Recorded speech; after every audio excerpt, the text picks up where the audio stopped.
Our today's achiever on Vetri Kodi Kattu is the eldest among 25 cousins, and he says, the elder ones grow up a little faster, they get a little wiser. The elders tend to be people who break on new grounds and take on challenges.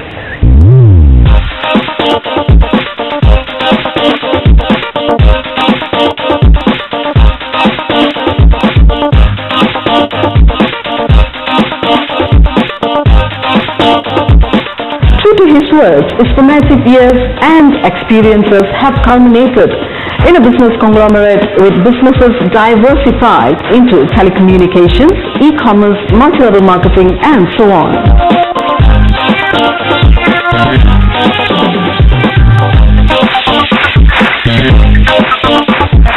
An enterprising wizard with spiritual wonders, Dato Vijay Eswaran graduated with a socio-economic degree from the London School of Economics in 1984, and he obtained his MBA from the Southern Illinois University in 1986.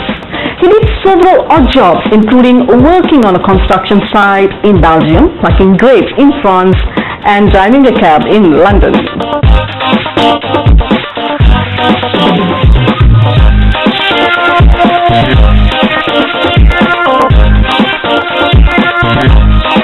A highly acclaimed speaker, Dato Vijay Eswaran, has spoken at leading universities, management and business leadership forums, including the Commonwealth Business Forum of the 2007 program in Uganda.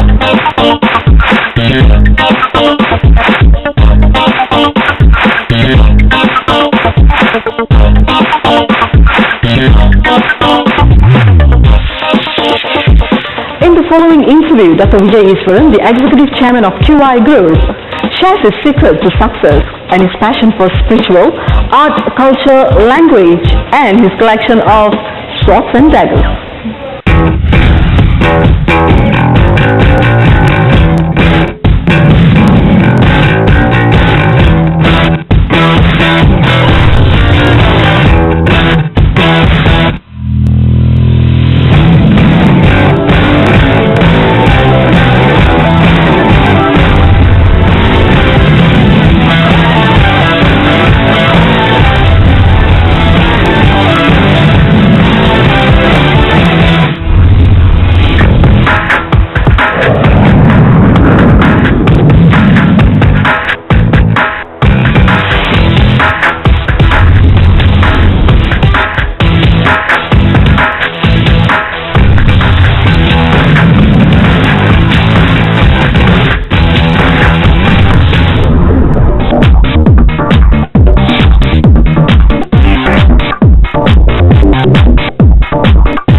So you started your own multi-level marketing business, which is now standing at 6 million members. So could you share with us your experience with the concept of merging 3 different industries into one, which are traditional MLM, multi-level marketing, direct selling, and e-commerce? There were actually a few of us at the time that started this, so I cannot lay claim to being the sole founder. There were a group of us. The first group, there were at least 4 of us who began with the concept and the idea, and then after that we kind of developed into a second circle that came to about an additional 12 people or so. My own expertise is in IT, and I came with the IT background. My primary experience was in evolving that platform. However, when I was a student in the States and in the UK, I had participated very actively in the concept of network marketing, otherwise known as MLM here locally.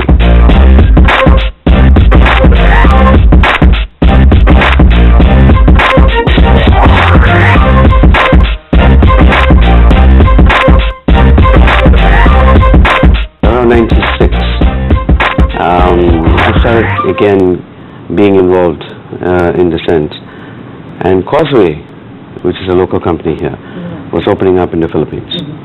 And I was invited alongside with a few other people to be part of that process. So I was part of the initial opening up of the Causeway network in the Philippines.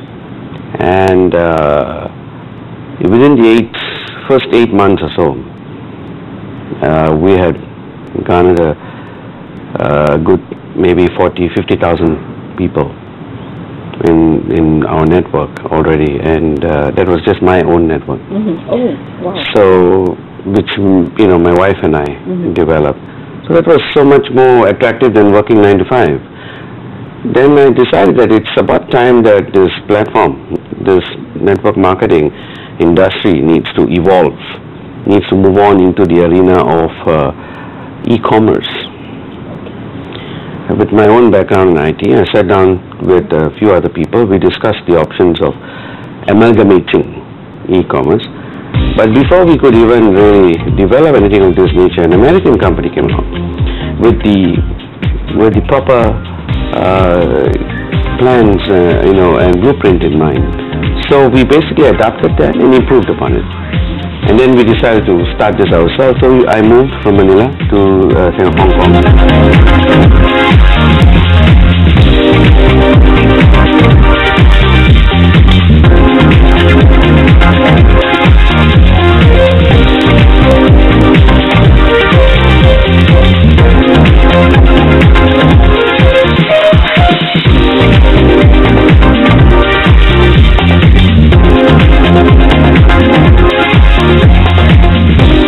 So when the opportunity came, there was an opportunity that was brought about wherein we needed to set up our own multi-level marketing at that time. My partnership with him was already there, and I just did whatever that was needed, from opening up, doors, getting application forms from our customers. We did pretty much everything from the very beginning. And our relationship in terms of partnership was only brought about, meaning it was made into black and white. This was like after 2 years, when the lawyers came in, they put everything on paper. But from the very beginning, our partnership was just pretty much on a handshake. I trusted him.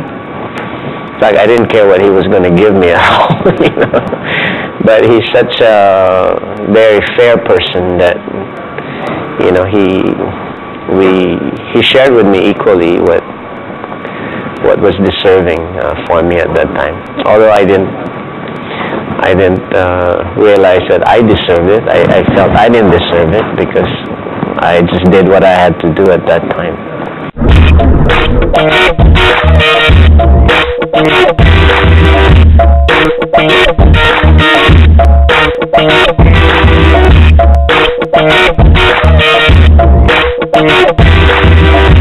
Hong Kong was logically a good place to be because it is probably arguably one of the freest economies on the planet even till today. And it is an international city in every sense of the word. But I also believe very strongly in the fact that in every crisis there is an opportunity. All right, so there was two things happening at the time. One was the handover of Hong Kong from Great Britain to China, and at the same time there was the internet bubble burst that happened in '97. A combination of these two things resulted in a lot of people fleeing Hong Kong in '98. So it actually made it possible for us to move into Hong Kong, which is a very expensive location otherwise, and start in a very good location and hire people, because there were a lot of people without jobs at the time. So we needed that. So that gave us a tremendous edge. So we moved in when everyone moved out. And that's always been our practice to date.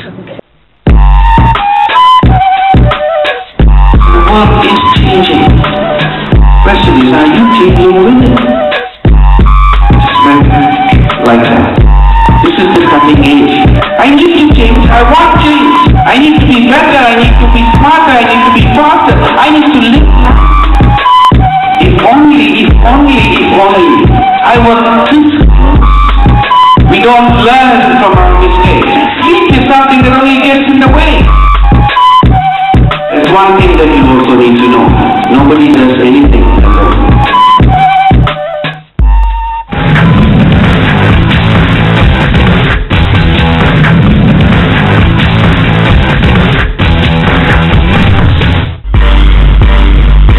What would be the essence of networking? Networking is in service.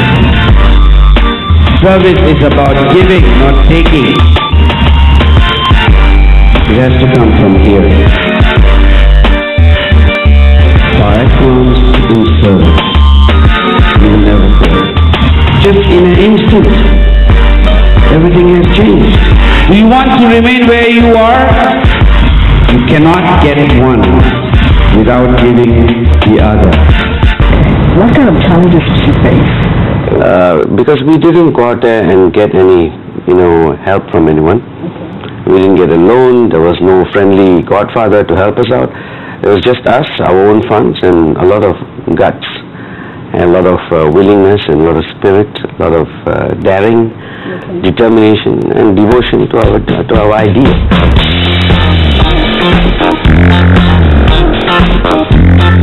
Initially, there was a fact that we had a few thousand people who joined us in a previous company, the one that I said went defunct. And they were left with nowhere to go. It was our purpose to ensure that at least these people would be taken care of. So we set the company up with the intention of making it work and then handing it over to a bunch of professionals.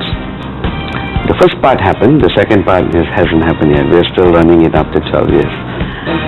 But their purpose was to make sure that the people who believed in us, who trusted in us, that they would be well and taken care of.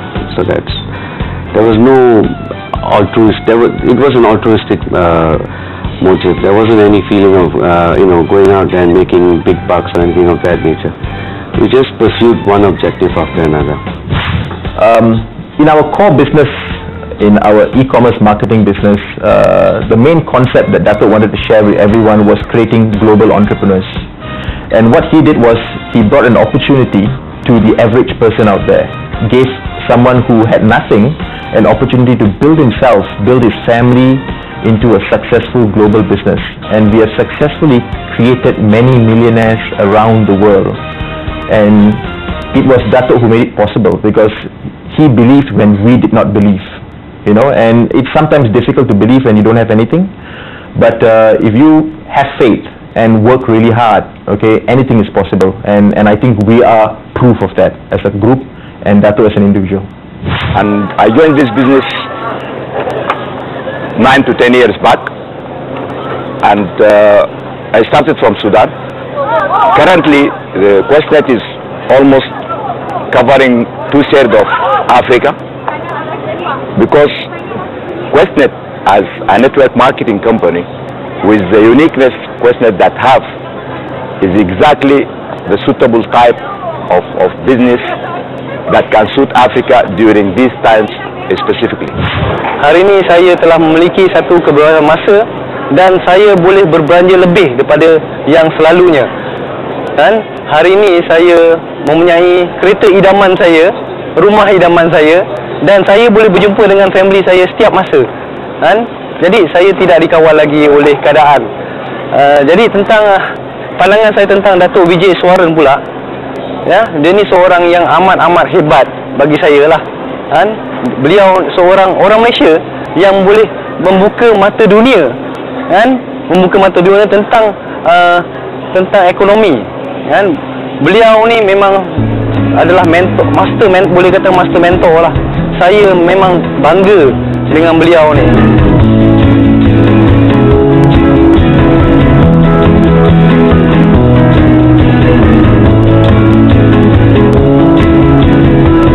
Well, our purpose actually is not product related. The business itself is not about the product but the modality. We believe in e-commerce being a fabulous platform, where the supermarket reaches the world. We saw globalization in the global village as being something that was completely positive. A world without boundaries. To be able to buy a product on the internet, have it made in Germany, shipped out to Hong Kong and delivered to you in Ghana or Kenya or Malaysia to your doorstep. That is the vision that was built upon. And to us, that is still happening. It is still what we are doing today. So in order to achieve this, we had to set up courier companies to make sure products actually reach your doorstep. We had to set up, one of the best ways to control quality was what we call backward integration, where we basically initially start off with a supplier or distributor, and then when the product looks like it is something that the customers want, then we go back and either buy over the company or merge with the company or find a way, take a position in that company so we can control our supply. So in the case of, say, watches, for instance, when we decided to do watches, we realized that it was a very powerful product and one where quality becomes critically important. So we decided to buy our own Swiss watch company, becoming one of the few Malaysians, if at all, that owns a Swiss watch company.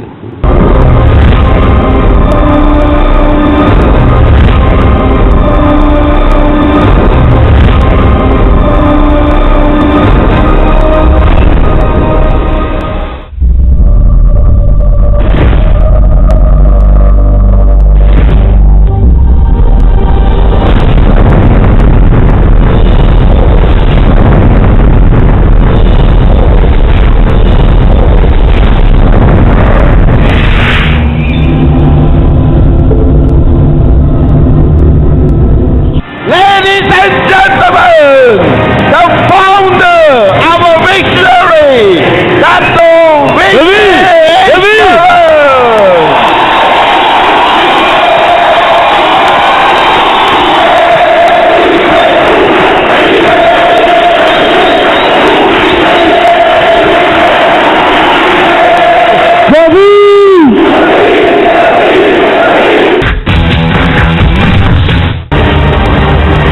Your goal is to get across. You need to be there. That's where you learn.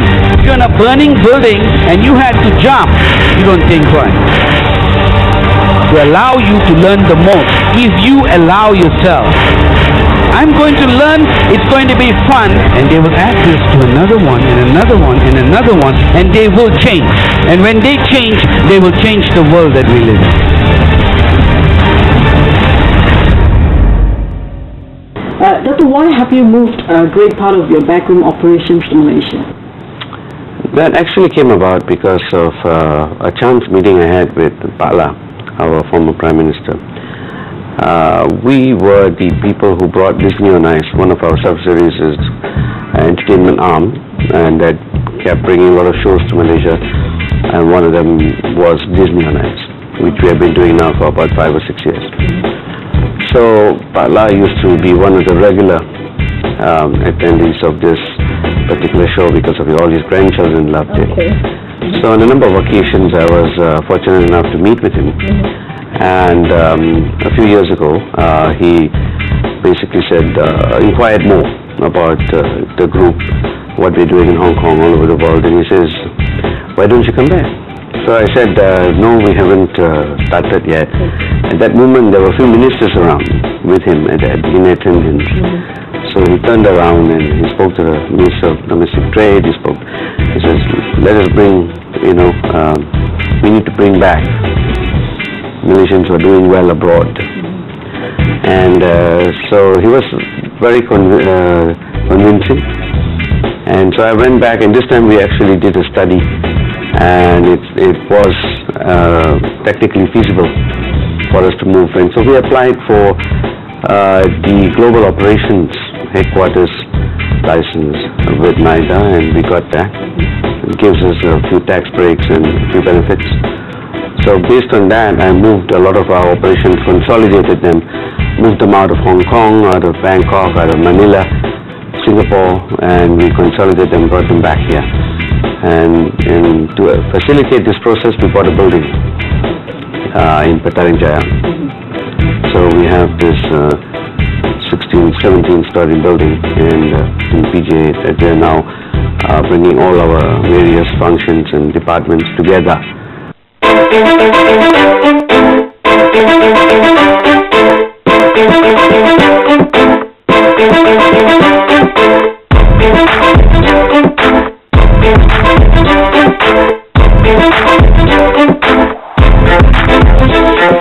Before I even begin to, start the business, before I even begin to look at, what business I'm going to do, what product I'm going to start and all of that, I need to be finding the person responsible.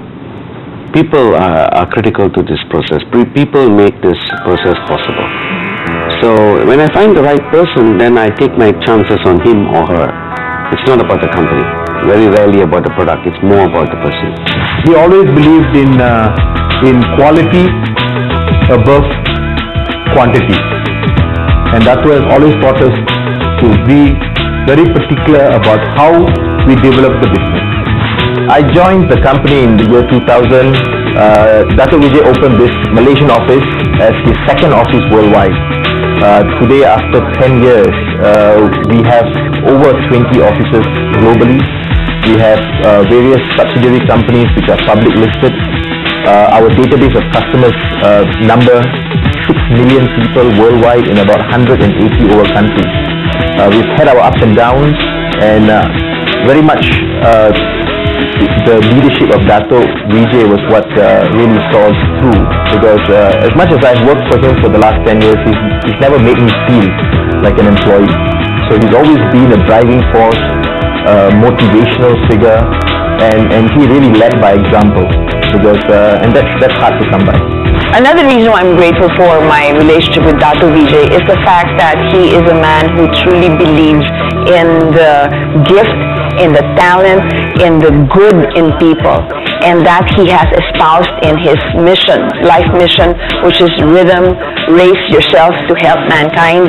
He's done that first with himself by truly pushing the boundaries and continuously pushing himself to become better, and therefore by association I don't have any choice but also try to follow suit and also get better myself. And so I must say that this past 12 years that I have known and closely worked with Dato Vijay, I have experienced such a life-changing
in Malaysia, the Chinese tend to follow the Chinese, the Indians tend to follow the Indians, but to me, basically it is a lot about the values that Dato Vijay carries.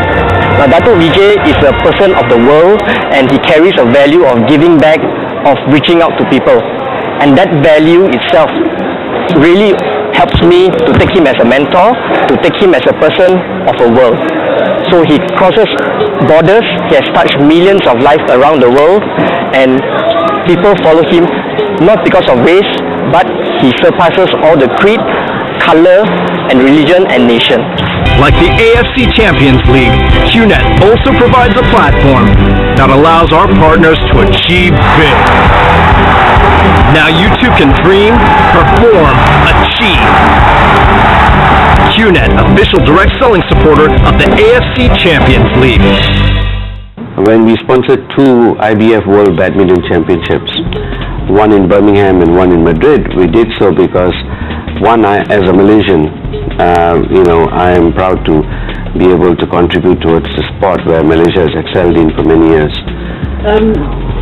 Is there any way of relating this to global branding? Absolutely. It's all about recognizing the group, the QI group and the brand. And badminton had fantastic coverage across the world, India and China being 2 of the major nations. And so we decided to do that, and the same thing we did with GP2.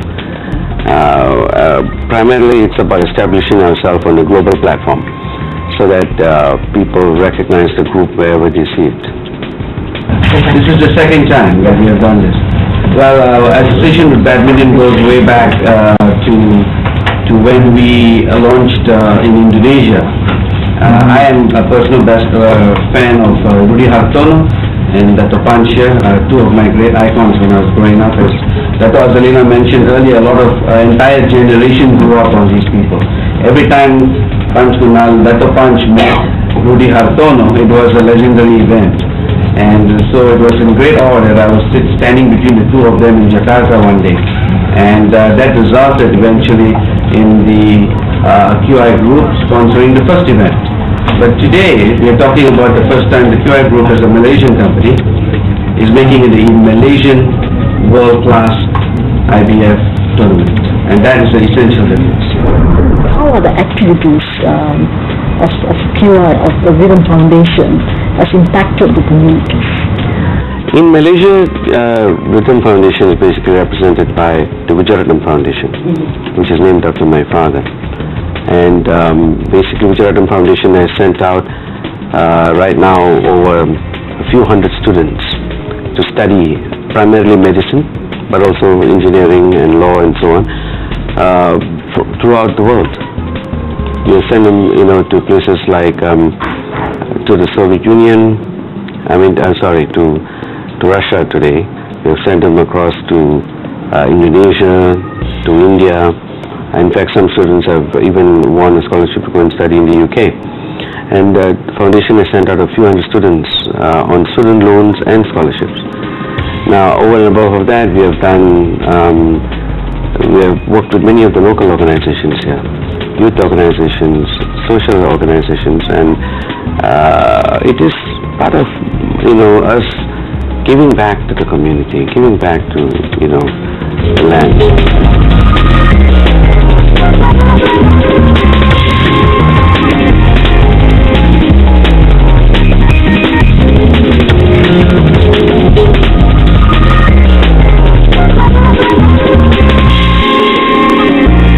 Both me and my husband, Dato Vijay Eswaran, I think we both come from families who's always given back to the society.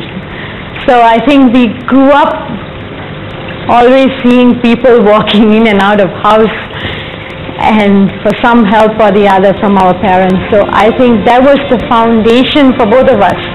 So this foundation itself was started by Dato to continue the philanthropic work that has been done by his father, Mr. Vijayaratnam.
Dato, how do you balance your spirituality and entrepreneurship at the same time? And how important do you think for one to acquire the fundamentals of spirituality in life?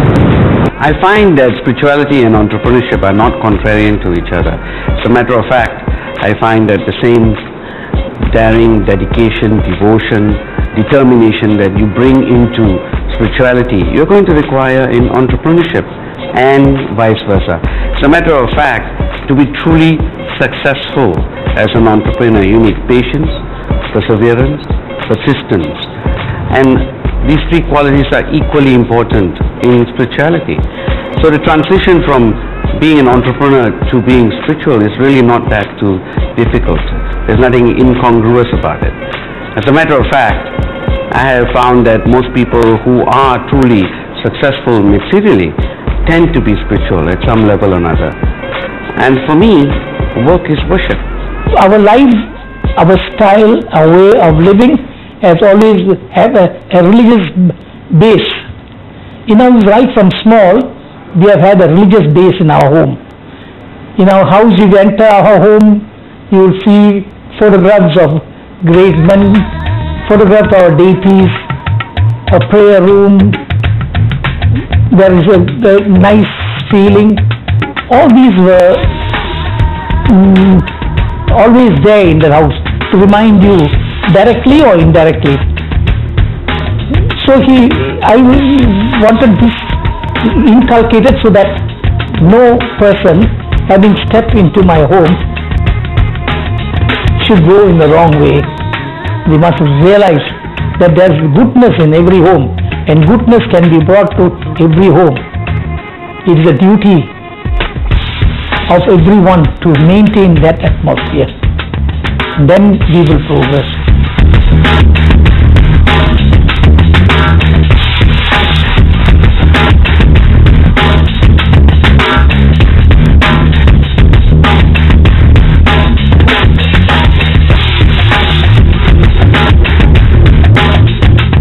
As we grew up around the age of 10 plus, when we were in Terengganu, in the town called Dungan, and we were staying in these houses just opposite to the beach, but it were government houses with a government, but they give us this dressing table where they have this complete sets and made of glass. And as she was talking after dinner with his younger brother, and we were in the other room, and all was sort of 8:30 like that. And these two were talking, and all suddenly we heard a big scream, and we came running, and there was blood down, and we saw his leg bleeding, and some friends came. There were some doctor's house opposite also. Whichever way, they all came and helped and took him straight away to get stitch done. The younger brother was there. Then I asked him what happened, and he said, "Oh, Anna was telling." Anna means in Tamil, that's brother. So he says, "Oh, my brother was telling a lot of stories," and I was listening to him. Suddenly he said, "You know, when I become the king of the world," and raised his hand and banged the table. That's all I remember. As he banged, the table, the glass broke, and one of the piece hit his leg, and that was bleeding quite heavily. So that is how we know. But I was shocked because I said, for him to think not to be the king of a country or a village, but to be king of the world, I was really laughing at that time. So, but I thought his goal is very high to have thought like that. Do it alone, just with you, my friend. Climbing on a mountain so far and high, reaching to the flag that I desire, just because of the hope and trust you taught me. I'll never fall. Standing in the middle of a mist so cold, and I'm trying to go back home. You came with a blanket, came with a hug, and I'm breathing no more. Together now, bringing us closer and closer, like never before.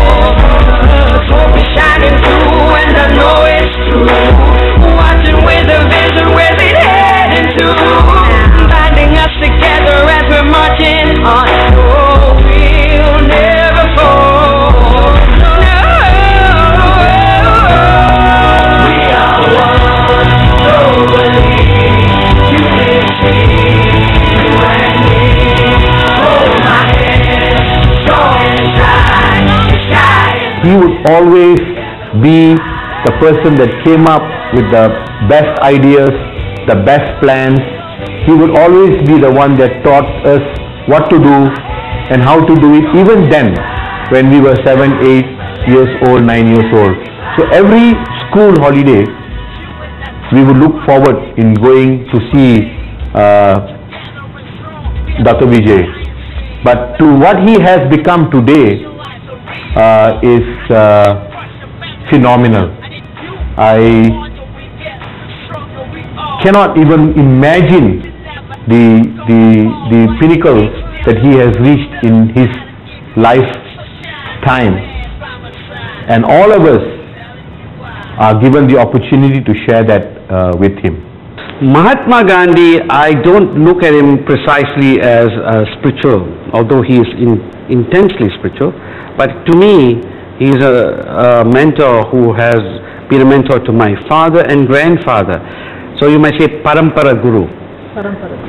And because of the fact that they all looked up to him, he is in essence the spiritual grandfather of my household. And I grew up with Gandhiji. I grew up with Gandhiji's photographs all over the place. I grew up with his sayings. I have intensely read up on him. And Gandhi is the cultural icon for India per se, spiritual icon, but he is also our company's corporate icon. Mahatma Gandhi represents the unifying force amongst all the directors. When we came together in 1998, the founders of the company came basically from 8 different countries, 8 different passports, 12 of us, and yet none of us came from India, and yet every single one of us respected, admired, virtually venerated. He is uniquely a man of the millennium, a man of the world.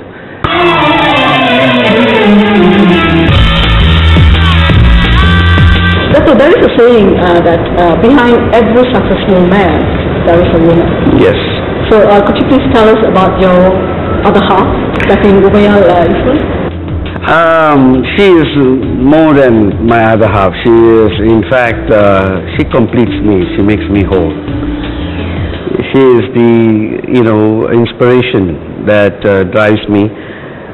Not that that is means that there is a supreme harmony, in the existence. It means that we discuss a lot, we argue a lot, but she continues to be the things that I'm not, and that brings balance into who I am today. And many times along the way, our path has not been easy. We had to struggle. At the very beginning, when I chose to walk away from a 9-to-5 job and start my own business per se, she basically, stood by my decision. She stood by me. She's always stood by me. And it is a powerful thing to have another person who shares her strengths with you. And therefore, you actually, I think the greatest thing I could say about her is that she is my best friend. Dato Vijay Eswaran!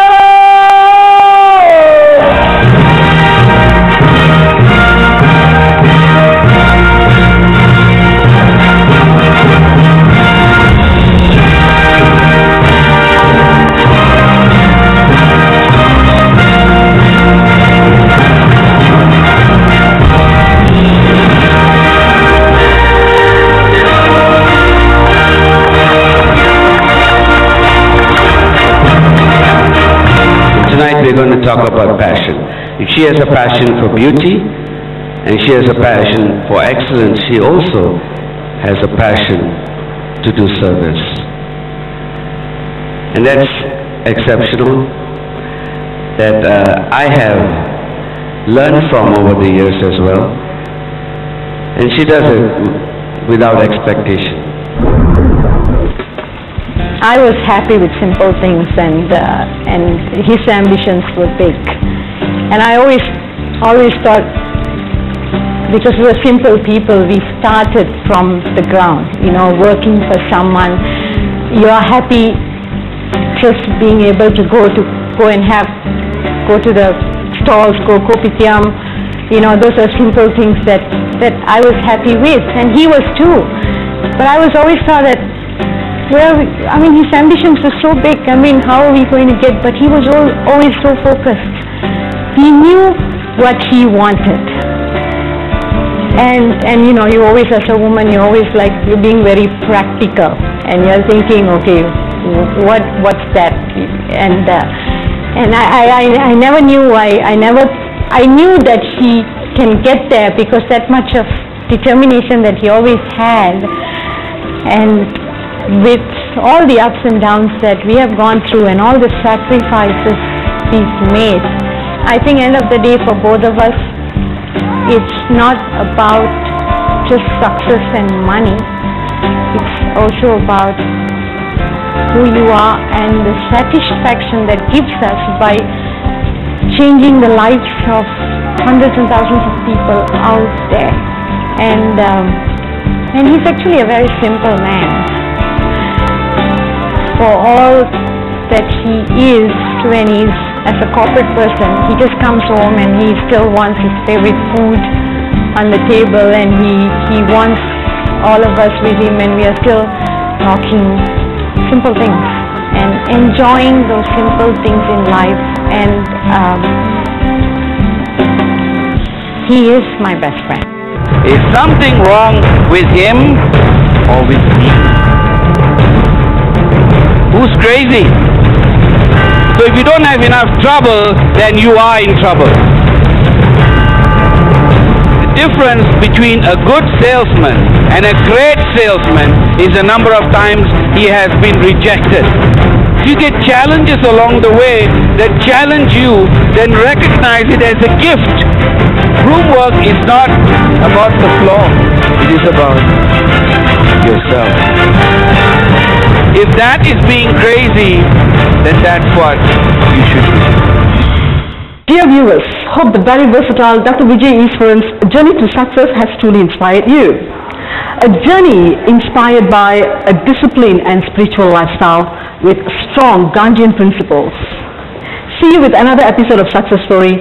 I am Vanitha Agarajan for Vetri Kodi Kattu.